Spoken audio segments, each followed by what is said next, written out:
that they leave this place alive. I doubt that will happen. Thank you for giving me the opportunity to say these few words. My brother Edmund, stay strong. These things happen. Thank you very much.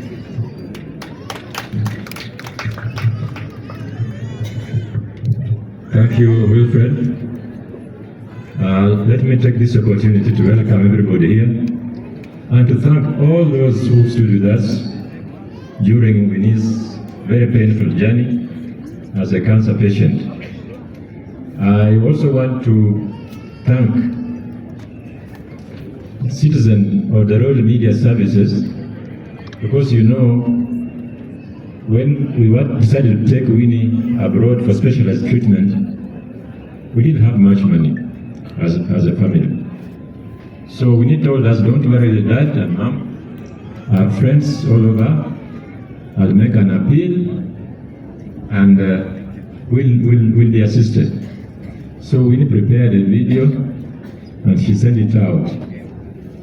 We were able to raise enough money to start treatment, so we flew her to Turkey with the mother as a caregiver. And when they were in Turkey, a week after they arrived in Turkey, Lulu Hassan is a very, very special person. She took advantage of her program, Shajara, and said she was going to use that program to make an appeal on our behalf. And indeed, Lulu, maybe you don't know, after that program, we were able to raise enough money for it to be treated and to pay rent in Turkey, to pay for medicines, thanks to Lulu's effort. So I just want to thank the entire Royal Media, because when Winnie died, that morning I called Lulu and told her, Lulu, Winnie has left us. She said, what? I said, yeah, she has gone. She asked me, can I tell Rashid, her husband? I said, please tell him, because it's fine. She's gone, there's nothing to hide. So when she told Rashid that Winnie had died, and I think Rashid asked her to ask me, is it okay if they tell their boss? And I told him, yeah, there's no harm, it has already happened, so go ahead. And I can tell you, those who were near the TV at that time, within half an hour, Winnie was already trending on Citizen TV. The whole world knew Winnie had passed. Thank you very much, Lulu, and the entire Citizen TV group.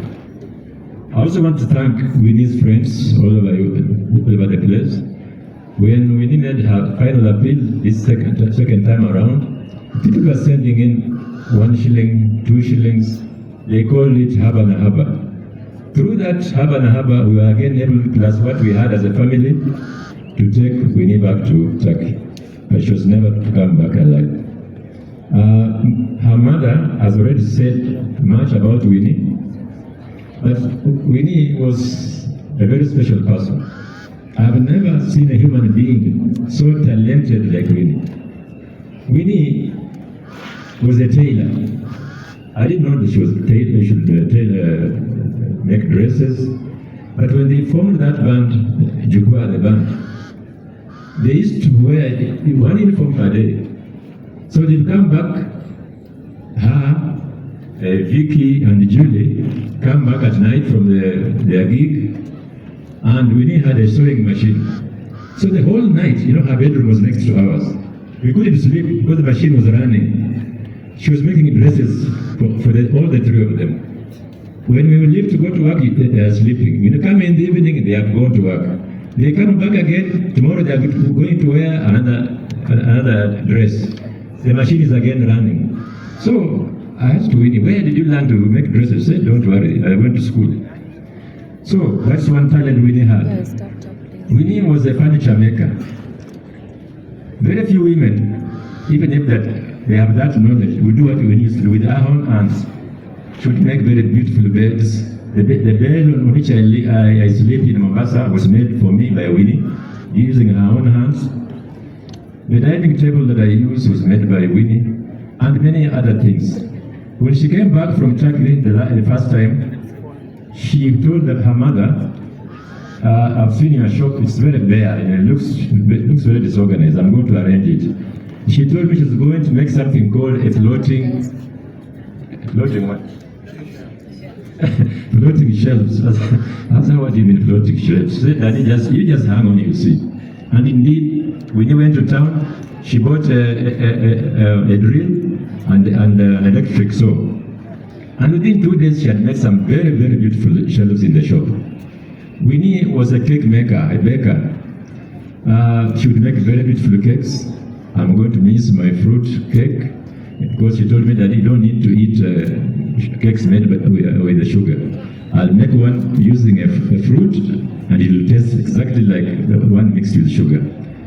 That's another talent. Winnie was a musician. She has such a beautiful voice, and at times I used to sing with them because I liked singing also, and I enjoyed being in their company.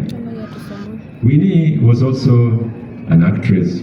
You all, I don't have to belabor that point. You saw what she did in Sultana. But Sultana was just the tip of an iceberg. She had done many others before that maybe that time she was not very well known. So I have lost a friend. I have lost a very, very dear friend, a confidant, a stickler to neatness, a stickler to cleanliness. Our house is all white. Sometimes you even fear to sit on the seat. So Winnie was also a stickler to detail. She was never satisfied until she saw what she was doing had come out the way she wanted it. I have lost a financial advisor. Winnie was a director in our company, me and Mom. We called Broad Range Enterprises Limited. She was a director there. Actually, I'm the minority shareholder. But Winnie and the mother have the biggest shares. And that company is involved in making, adding value to products like cashew nuts, ground nuts, sim.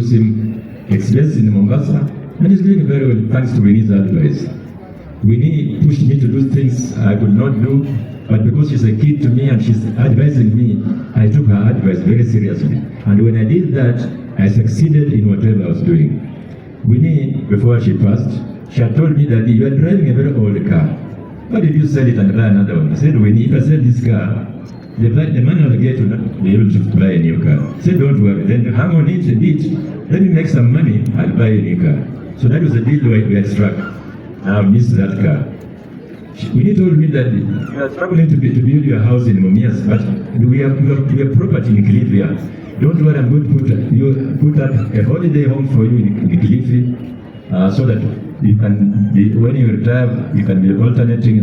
Sometimes you're in Mumias, sometimes you are in Kilifi, in your old age. That was never to be also. But as a family, or as her parents, we have accepted God's will because Winnie was suffering. As who lived beneath the same house, we knew what she went through. So initially it was a big shock for us to lose a daughter because it was our hope that she would take care of us in our old age and that she would bury us. Now it's gone the other way around. So because of Winnie's pain in her life, we have accepted God's will that she rests. And Winnie, my dear love, I'm going to miss you, but I hope, as we believe, that we shall meet at one time in our lives. Thank you very much for all of you for coming over.